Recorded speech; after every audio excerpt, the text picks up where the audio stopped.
everybody, and welcome back to the College Football Betting Breakdown Show, courtesy of Scores and Odds. I'm your host, as always, Sean PSU Fans 2 Newsham. Joining me, per usual, the college football world champion in DFS, Alex Fearmyturtle Hardin. Alex, how does it feel to have that title around your name now? Yeah, it'd be better if I had a winning record on the Betting Breakdown Show this year, but that did not happen. By comparison, I beat you on the Betting Breakdown Show for the year, so technically I'm the world champion because I'm better than you. I mean, that's we're going transitive properties already. Exactly. Anytime it fits the right narrative, right, you got to go with it. So I'll give you guys a quick recap of where we're at for the season, and then a quick idea of how we're going to go through this for the playoffs and bowl season. So we are likely going to do 3 or 4 shows during bowl season. I believe it's going to be 3. The first show, which is today that you're watching, will be games from the 16th of December through Christmas Eve, which is the 24th, and the Hawaii Bowl. After that, we'll do another show that will do games between like the 26th and 29th. Then we will do another show for games between the 30th and the 2nd of January. So we're going to talk about every single bowl game. It's just going to be broken off into 3 shows. Otherwise, we'd be here for like 4 hours going through stuff. So make sure you're on the lookout for the other ones. We are recording this show on the 14th of December, which is Wednesday. We likely will record both of the other 2 next week around the same time, but we might wait for the second one a little bit later. We try to wait for some news so that we can give some actual opinions based on like transfers, opt-outs due to the draft. And then we do want to still give it early so that you guys have a bit of time to see things and break things down and listen to it. So that's our plans. We are not going to be doing 3 picks over the course of each of these episodes to give to you guys that we like. We will say what picks we like during the show, though, however, as usual. But we're not going to have a recap after this because it'll be the end of the season. So there's really no recap. So regular season recap, I was 23, 17, and 2 on the season. I feel pretty good about that. I finished the season strong with a 3-0 week during conference championship week. So I definitely cleared rake for people, and I feel pretty good. If I go 6 games over 500, over 40 effective bets, I feel pretty good about that. So Alex, what about yourself during the season?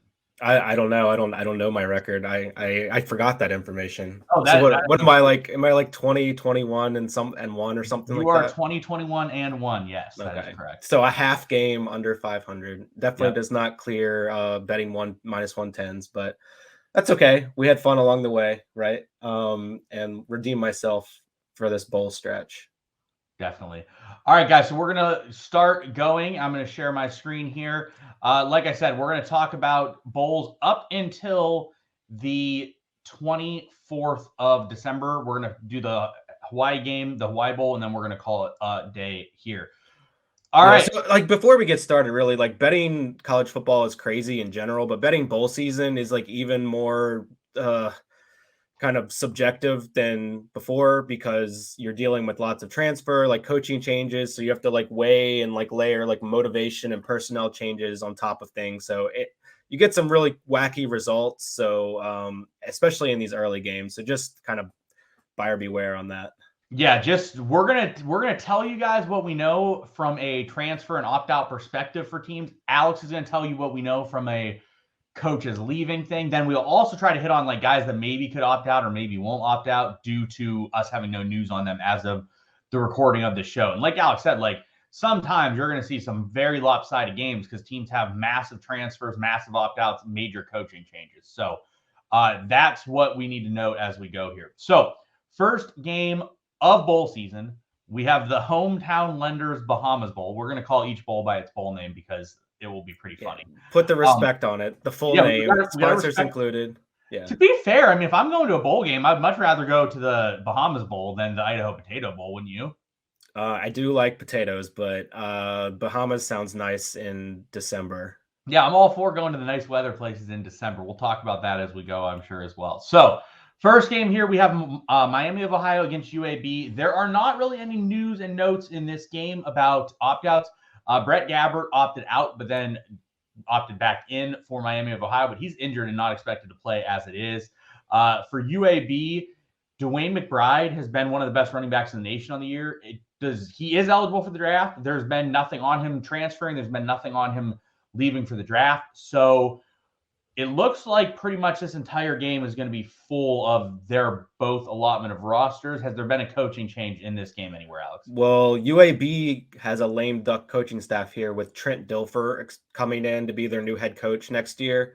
I believe the remaining staff is staying and kind of intact to coach this game. So you could see this kind of two ways. Like the players weren't overly happy about the coaching change too. So you could see them come out and play hard for their new coach. Kind of the flip side of that is they are in the Bahamas, and this is not going to be their coaches. These are not going to be their coaches next year. So I could see this going a bit sideways in terms of being distracted and not being fully motivated to participate in the Bahamas Bowl. So if I was a UAB player, I probably would be more focused on the trip and the perks as well. So no blame there. But yeah, it should be the Dwayne McBride show, assuming he plays. And if he's traveling out of country, like I'm assuming he's going to play. Miami, Ohio's offense just isn't great. Anytime I have a chance to kind of like bet against the MAC schools and bowl games, I kind of like doing that. So for me, it's like UAB lean or nothing, but I don't have a lot of interest in this game. We have seen a lot of the Bahamas Bowl games go a bit wild. So 44.5 is a pretty low total. I would lean over on that just because I don't know if there's going to be a lot of defensive discipline in place here, but what do you think? Yeah, so Dwayne McBride was spotted entering the airplane to get en route to this bowl. Now, I'm going to disagree with Alex, though. If I have the option of staying in Alabama, Birmingham, or going to Bahamas, I'm getting on the plane and going. Well, they're not going to take him if he's not going to play, right? If he if he leaves early, maybe he'll tell them when he's there he's not going to play. I'm going to the Bahamas. If I have an option to go to the Bahamas, I'm going to Bahamas. I tend to agree with you. I like UAB. I think they're a better team. Like you said, I tend to want to bet against the MAC schools in bowl games. And this is a spot where we have a MAC school against a team that has a very... They were 0-4 last year, by the way, the MAC schools in bowl games. And like 3 of those were like absolute like blowouts. Like, yeah. I don't think this will be a blowout because I don't think UAB really has blowout in them per se in this spot. But I think they're just going to pound the rock and they're going to win by a couple touchdowns. I think Miami of Ohio will just get slowly beaten over the course of the game. Also, Avion Smith, their quarterback, is just not a good passer. He's the guy that's in for a Gabbert. Like last game, he completed like 33% of his passes. So like it's just not super conducive for them to go in and against a good UAB defense and winning. However, like Alex said, you do have coaching change. Coaching changes sometimes could be a big difference maker. All right. Next game, we have UTSA versus Troy. For UTSA, it looks like everyone's returning. Somehow Frank Harris has. Hold on, you didn't give the full bowl name. We got it. Oh, sorry, my bad. The Duluth Trading Care Bowl on ESPN. My bad. Duluth Trading is not going to give us our cut of the endorsement if we don't say their name. That is my bad. I'm going to assume where's this game at because it can't be. Oh, it's in Duluth, Minnesota. Yeah, I would much rather go to the Bahamas than Duluth, Minnesota. I'm assuming it's in Duluth, Minnesota. Let's see. I think that's I would doubt it's in Duluth. I'm curious now. I'm gonna have to look this up for all these bowls just because I'm curious. No, never mind. It's in Orlando. Never mind. Yeah. Okay.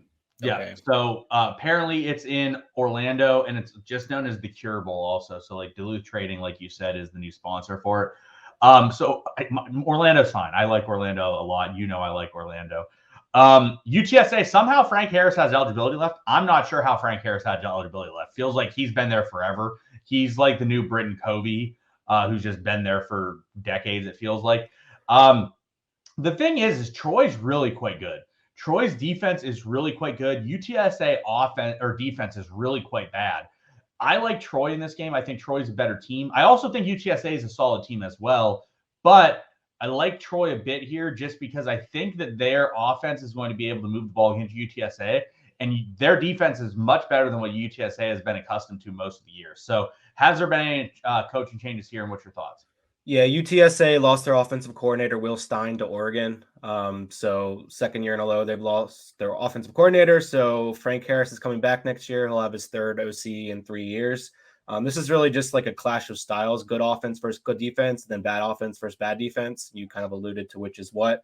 2 conference champions here, both 11-2, Sun Belt versus Conference USA. So it's pretty interesting kind of contrasting styles. I agree with you on the Troy side. I just think that like their defense and their run game will show out pretty well. UTSA is not great defensively. They're not great at stopping the run. I think that creates a situation where Troy can just kind of run, and then run more. So agree with you. I like Troy in this game. Yep, I agree. All right. Next game. Speaking of a place where I would not want to go to in December, Boston. The Wasabi Fenway Bowl being played in Boston. How is Big Wasabi sponsoring the bowl? How can like a food or like a thing sponsor thing? It's like I do not know, but that is what is going on here. Yeah, it's confusing per se, but yeah, again, this game is going to be in Boston. We'll have to see how the weather is for this game, but let's just say there are a few people that will be missing in this game for both teams. Cincinnati side, Ben Bryant is injured, is not going to play, so you have Evan Prater at quarterback. Again, I think that's an upgrade. I think Ben Bryant's not very good, but wasn't impressed with Prater. I think he needs more time to play. I think like by the time he's like older, he will have a better grasp of things, but his throwing motion is just too slow. Trey Tucker has opted out. He will be going to the NFL. Josh Wiley has opted out. He'll be going to the NFL. Jaden Thompson has opted to transfer. Nick Mardner, who I did not even know had moved here, is transferring. Shout out Hawaii. After just coming from Hawaii. And then Leonard Taylor has opted out. That is only one team in this game. On the other side, we have Travion Cooley has transferred. Tyon Evans has declared for the NFL draft. Reuben Owens and Jalen Mitchell have transferred. That is only 4 running backs for Louisville that are transferring. And then just a slight other 2 people that are transferring or leaving. They're both actually opting out for the NFL draft.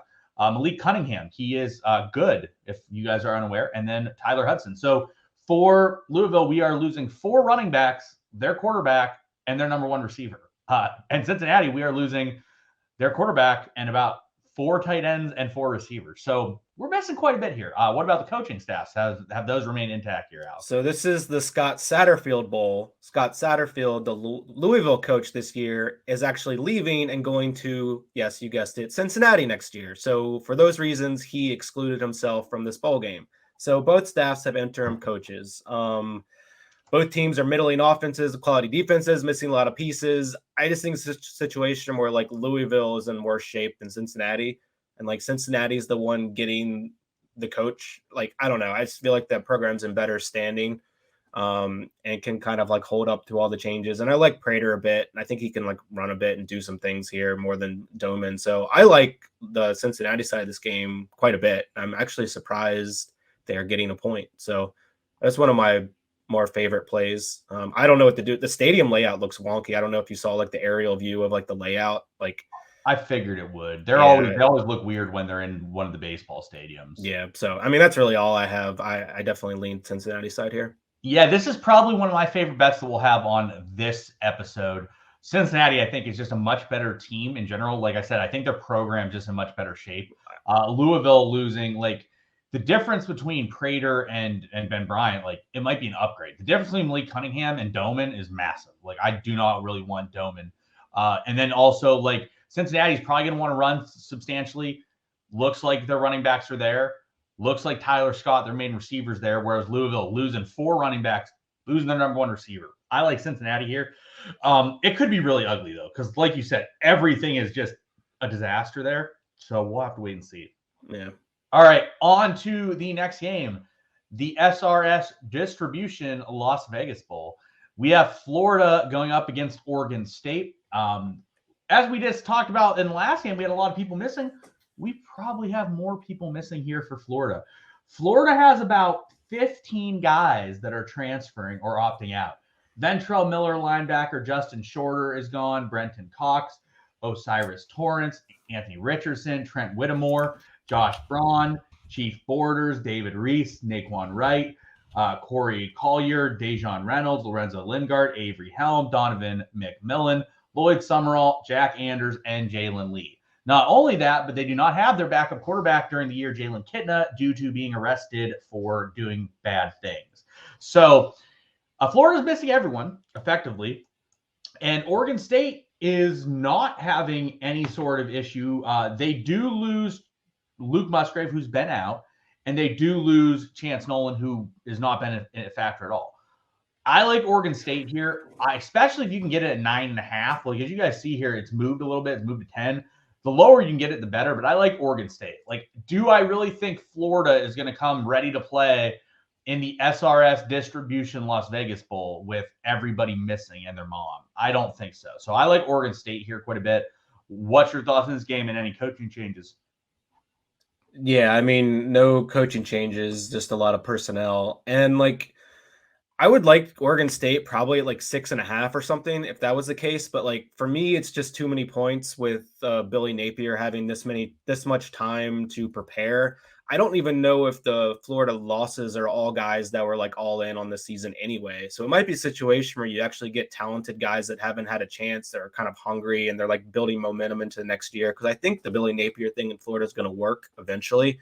So this would be a step in the right direction. Obviously, on paper, it looks like Oregon State is in good shape for this game. Like Florida's been dreadful against the run. Oregon State loves to pound it. They've been successful. They have continuity. So everything would point to Oregon State playing well. I just think it's a little bit too many points at this point. And I would, if I had to lean, I would take the 10.5 with Florida. Although I do think Oregon State definitely wins this game. All right, next game, we have the Jimmy Kimmel LA Bowl, which will be on ABC. No shock there. We have Washington State against Fresno State. Not tons of notable players that are going to be missing. Each side is missing a couple guys. Linebackers on Washington State, and then they are also missing probably their top two receivers, John Stribling and Donovan Ali, have opted to transfer. Fresno State's without a couple cornerbacks, and then Josh Kelly is going to transfer, but they're more back-end guys. So I like Fresno State here. Of what we know, everyone's playing. We have not seen anything indicating Jake Haener, Mims, Remigio, or Moreno Cropper will be out. Similar on the other side of things, we haven't seen anything to indicate like Cam Ward would be out in this game. But I think I like Fresno State. I think they're the better team here. I think that they are probably better suited for this, assuming that everyone plays. So on your end, has there been any coaching changes, or what's your thoughts on this game? The Washington State defensive coordinator is left, and he's going to Arizona State. Washington State was pretty good defensively this year. They're 18th in SP plus defense, so that probably hurts them quite a bit. I definitely think Fresno State has the motivation on their side. Like, it was a pretty disappointing start to the season, but with Haener was back and they kind of hit their stride. And this almost would kind of give some validation to their disappointing season if they take out like a Power 5 team here. So I would definitely lean Fresno State as well. I think they match up and have all the personnel to kind of pull this one out. So that's all I have. All right, on to the next game. We have Rice and Southern Miss. Is there anything from the coaching staffs that will impact this game for you? No, I haven't seen anything. The only thing that stood out to me was Rice has turned the ball over 30 times in 12 games this year. They're kind of a disaster. Frank Gore is going to be the guy for Southern Miss. Southern Miss has the best unit in this game on their defense, 40th in SP plus this year. I think it's going to be a really ugly, boring game. I would lean at Southern Miss, but I am definitely not watching a second of this one. So that's all I have. Yeah, I tend to agree. I like Southern Miss. I think Southern Miss, if you get it under a touchdown, is favorable. I would probably take them. I think the under is reasonable here, too. I think that this game might be a struggle. So Rice lost their quarterback, TJ McMahon, and they've been like doing weird things at quarterback for like the last 2 or 3 games. I haven't seen anything whether or not McMahon will play. So that's also something to note. Some of these schools and some of this information, like we just don't have it. Like we do not have a concrete baseline on like, will X players that have been injured be back? Because in theory, you've had a month since some of these guys have played, or at least 3 or 4 weeks. Some guys could return from injury, but we're not really getting that information. So we're only going off of what we know.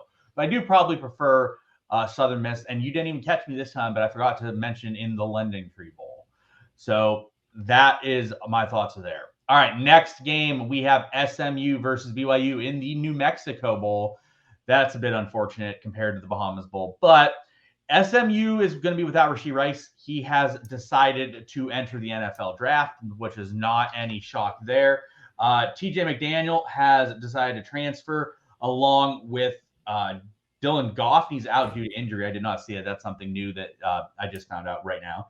And Calvin Wiggins has opted to transfer here. So this game, the key with this game for me is BYU.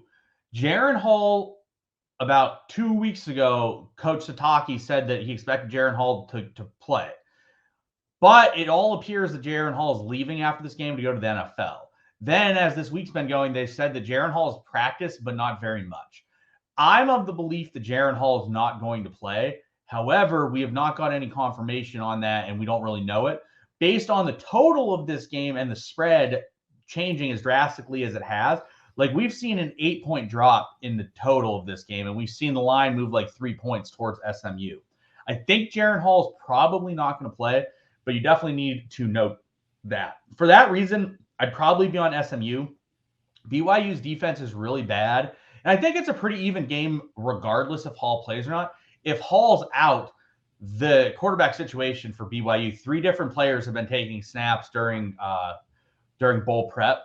I think you could see a total dumpster fire from BYU. However, the SMU defense is so bad that might prevent that from happening. But I would probably lean SMU here regardless, just because you do have the added rub of the fact that Hall could not play. And if Hall does play, I think you're still totally fine and in a realistic shot in this game anyway. So that would be my take here. What's your take here and any coaching moves? Yeah, the only major coaching change is BYU's defensive coordinator's gone, which is probably a good thing for them. They were rough this year. Both teams are quite bad defensively. SMU 123rd SP plus defense, BYU 103rd. This game could definitely have points, but obviously if Hall's out, that becomes a bit more problematic. Also, SMU, Rice has bailed them out so many times that we'll see who steps up for them. SMU is especially terrible versus the run this year, almost 5 yards a carry. So it could be a situation where BYU gets the running game going, and that's really all they need. So there's a lot of question marks here. I think the line makes sense. It looks fair. If anything, I would lean towards the over here after that giant move. Like I wouldn't like it in the 70s, but 64.5 seems pretty reasonable at this point, and I think there is upside for a shootout here. All right, on to the Frisco Bowl. We have North Texas against Boise State. For me, I prefer Boise State here. Neither team is missing anyone, by the way. Austin Uni for North Texas, he's like 30, and he's declared for the NFL draft. He's 29. My bad. He's 29 and declared for the NFL draft, but he is playing the game. Boise just, I think, is a better team overall. I probably would be fine taking Boise, especially if you get under 10. I like it, especially if you get it there, but it looks like it's at 10.5. I still think I like Boise. I think they probably win this by 2 or 3 touchdowns. The North Texas defense is just so bad that I think that they'll struggle. And their offense isn't like fantastic, that I think they will probably lose this game pretty handedly. So that's my thoughts here. What's your thoughts on the Frisco Bowl? Yeah, we've seen Austin Uni struggle in a lot of games, and this is going to be one of them. Like Boise State's defense has been quite good. Their pass defense is elite. They're 5th in SP plus. They're 5th in yards per game passing allowed, only 6.4 yards per attempt. I think Uni's going to really struggle here. Boise's going to do whatever they want offensively. Definitely like the Boise side, but keep an eye on. I wouldn't bet it right now. I want to see it maybe if you can get 10. Or 9.5, but I don't think it's going to move back that way. But yeah, you have a little bit to play with though, because even if it goes up to like 12, you don't really care. So I think it's worth maybe trying to see if you can get it a little lower. And if it does go a little bit higher, you're not really risking tons. Yeah. All right, next game on to the Myrtle Beach Bowl. We have Marshall against UConn. Any coaching changes we have here? Also, how surprised are you that UConn made a bowl game? Not that surprised. Jim Mora Jr., man, he was. I thought they would turn it around a bit. So, yeah, good for them. No coaching changes. I think they both have first-year coaches this season and both made a bowl. So they're probably in pretty good shape there. Marshall's defense has been really good this season. They're terrible offensively. So they did get Rasheen Ali back the last 2 games, so he could give them a boost. He's been pretty productive. I like Marshall to win. I think it might be a couple points too many. So I would lean towards UConn getting 10.5, but I don't think this is going to be a pretty game. There's, as you see by the total, there's not going to be a lot of points scored here. You're on mute. Yeah, for me, I would rather go the Marshall side, but I do agree maybe I would stay away. Rasheen Ali back is big, and honestly, Marshall now has Ali back and LeBourne, and LeBourne's been pretty good this year. So I think that you could go Marshall. They've also moved on past Henry Colombi, and now Cam Fancher's been starting for them. I think that there's some validity that Marshall would use this game as a pretty good stepping stone to next year. So I actually like Marshall here.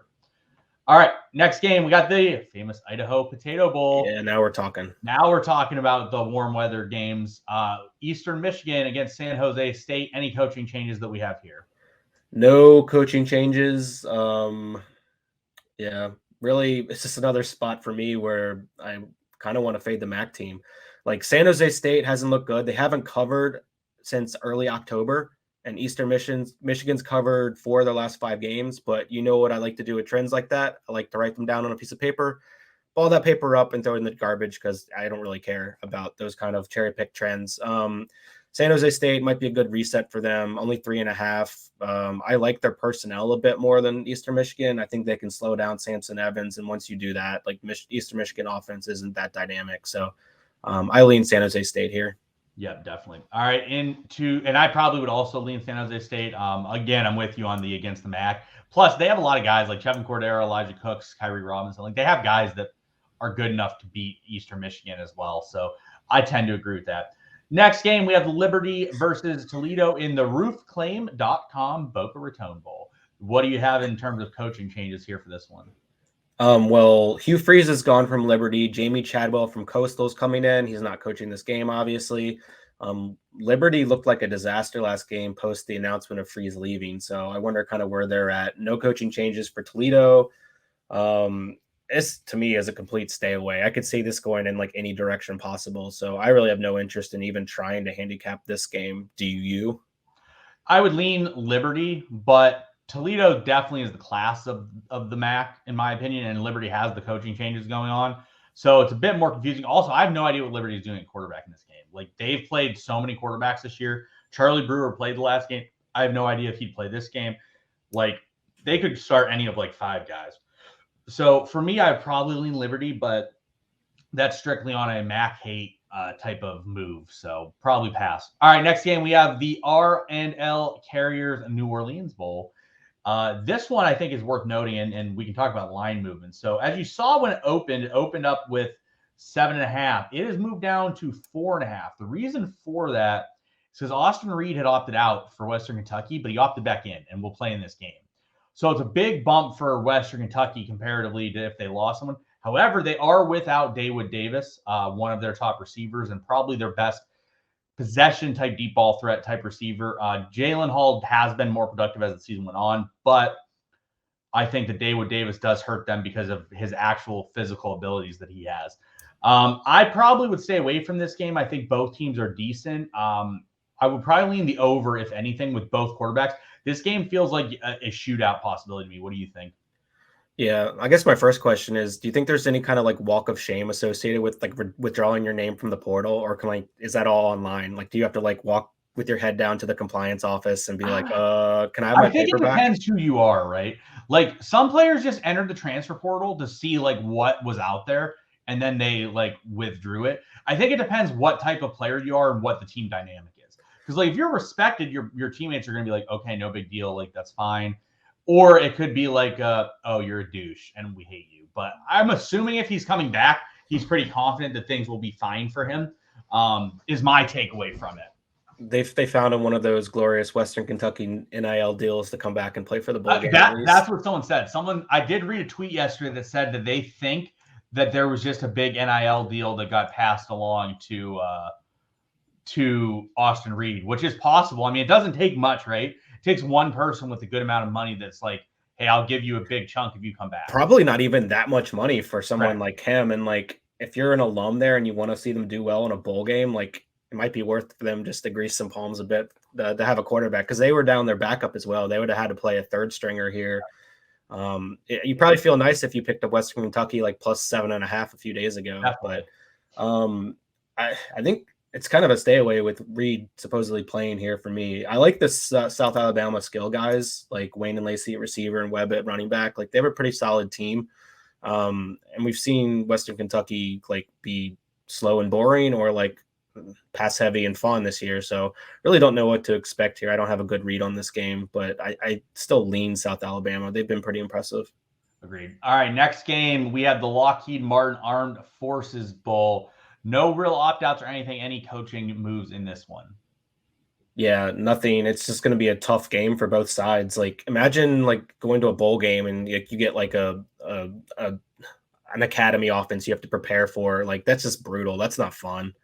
But like Aranda's going to have his guys ready to play, but it's going to be a tough game. Air Force is really strong defensively, 9th in SP plus this year, but they've been bad offensively, 117th in offense. So it's going to be kind of probably a grinded out kind of game, which I think Baylor's fine playing, and they've won plenty of those kind of games this year. So I would lean with them, but I don't like either team on the number. Yeah. So actually I do like two things in this game a lot. I like Baylor and giving 5.5. A reason for this, typically the academy schools do very poorly in the bowls because teams have effectively 3 to 4 weeks to game plan for exactly what they do. So I like Baylor giving the points, mainly because Baylor is definitely a good enough defense that they can stop what Air Force wants to do with a month worth of prep work in this game. Also, like you said, Baylor's been very, very capable of winning slow, grinded out wins, and I think that this is one where they can do that as well. I also like the under. I think both teams will be totally fine eating clock in this game, and I think under 49.5. Like that seems really high to me for a service academy against a good defense, and then like a slower, methodical offense against a good Air Force defense. So I really like the under in this game as well. Yeah, that makes sense. All right, on to the Radiance Technology Independence Bowl with Louisiana Lafayette and Houston. For Houston, Tank Dell has opted to go to the NFL. However, he has said he's going to play in this game.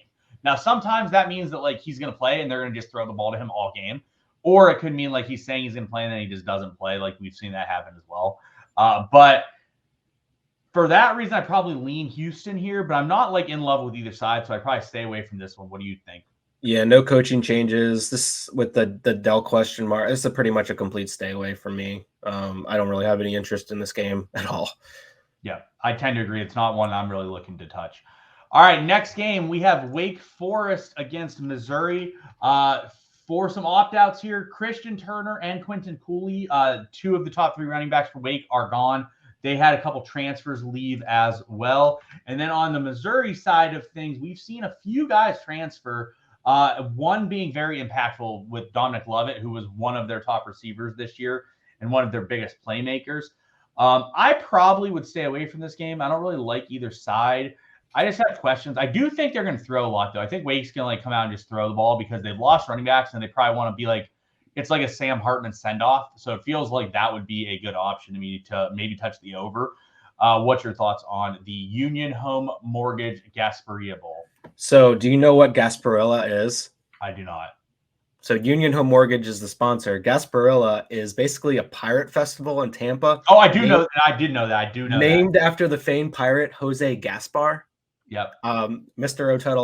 Tuttle 05 of Pirates, who kind of terrorized the coastal waters of West Florida for a few decades in the late 1800s. So that's pretty interesting. That was my research. I didn't get to the actual football teams, but I do know what Gasparilla means. There you go. No, I actually did know that, but I didn't know like when you asked. But as soon as you told me, I knew it. Yeah. So I've been invited by someone that lives down there to go to that before. Oh yeah. Yeah, that's how I knew about it. That's interesting. No coaching changes. I kind of like the direction Mizzou's going next year. Like I like Brady Cook a bit more than I probably should as a quarterback. And I don't know. I think this could be kind of a back and forth game. I was surprised the total was this low. I know Missouri's been pretty solid defensively, but I could see this shootout of like the bowl games we go over. Like this could easily be a 70-point game, I think. So definitely lean the over here more than any side. Cool. All right. And then last bowl for tonight, we have the Easy Post Hawaii Bowl, another place run. AKA, I don't want to talk to my family on Christmas Eve Bowl. Yeah, this is exactly what this is. I've definitely sat at my relative's house and watched this game before because this was back when there was a lot of action in this game, and people will generally play this in DFS because, the other option is sitting there and talking to family, whereas otherwise you can sit here and watch this game. However, most years Hawaii's in this game, and it's a lot more interesting of a game. Middle Tennessee and San Diego State will battle this time. I hate this game. I looked at everything. It is ugly. I don't like anything about it. So I don't have any input on this one. Do you have anything differently? I mean, I first looked at it. I was like, oh, I'm going to slam San Diego State here. But the more I looked into it, the more I think like it's just going to be really ugly. And Middle Tennessee actually has a chance to cover. I'd probably lean with them and getting 6.5. Like San Diego State offense is just so bad. Like, yeah, they're good defensively. And then San Diego State just wants to run. And Middle Tennessee has actually been pretty good against the run this year, I was kind of surprised. 27th in yards per game allowed, 3.48 yards per carry defensively. I was kind of surprised by that. So I think they could keep it close. It'll stay ugly. I don't see either team really pulling away. So, yeah, taking points at Middle Tennessee State on Christmas Eve. What a way to live. That is totally fair. All right, guys, that's going to wrap it up for us today with this. Like I said, we'll be back next week with bowls from like the 26th through the 29th. Then we will cap it off with the games on the 30th through the 2nd. Possibly both will come out next week. So be on the lookout for that. Good luck to you guys this week of bowl games. We have about 10 days covered. So good luck over those 10 days. For Alex, I'm Sean. We'll talk to you guys later.